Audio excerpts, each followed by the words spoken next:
સમાચાર વડોદરાથી વડોદરાના નાગરિકો પર મોંઘવારીનો વધુ એક માર રિક્ષા ચાલકોએ ભાડામાં વધારો કર્યો છે। સીએનજી ગેસના ભાવ સતત વધતા રિક્ષા એસોસિએશનનો નિર્ણય। રિક્ષા એસોસિએશને ભાડામાં 10 રૂપિયાનો વધારો કર્યો, જ્યાં 20 રૂપિયા ભાડું હતું તે વધારીને 30 રૂપિયા કર્યું છે।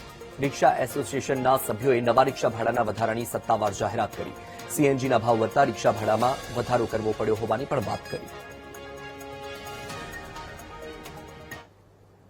કે 7મા મહિનામાં 1લી તારીખે ભાડું વધારવાનું યુનિયને નક્કી કર્યું છે।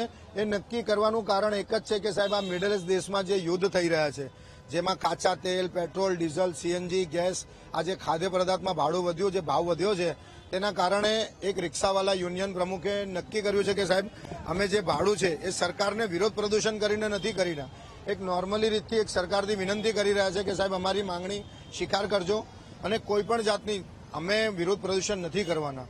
એક મિડલ ઇસ્ટ દેશમાં જે યુદ્ધ થઈ રહ્યા છે, જેના ઇફેક્ટ અને જેના કારણે મોંઘવારી વધી છે, એ મોંઘવારીના કારણે એક ભાડું પણ એટલું બધું નથી વધારવામાં આવ્યું। એક નોર્મલી ભાડું વધારવામાં આવ્યું છે કે જ્યાં 10 રૂપિયા લેતા હતા ત્યાં 20 રૂપિયા કરવામાં આવ્યું છે, જ્યાં 20 રૂપિયા લેતા હતા ત્યાં 30 રૂપિયા કરવામાં આવ્યું છે, અને આ બધું આવતા મહિનાની 1લી તારીખથી લાગુ થશે।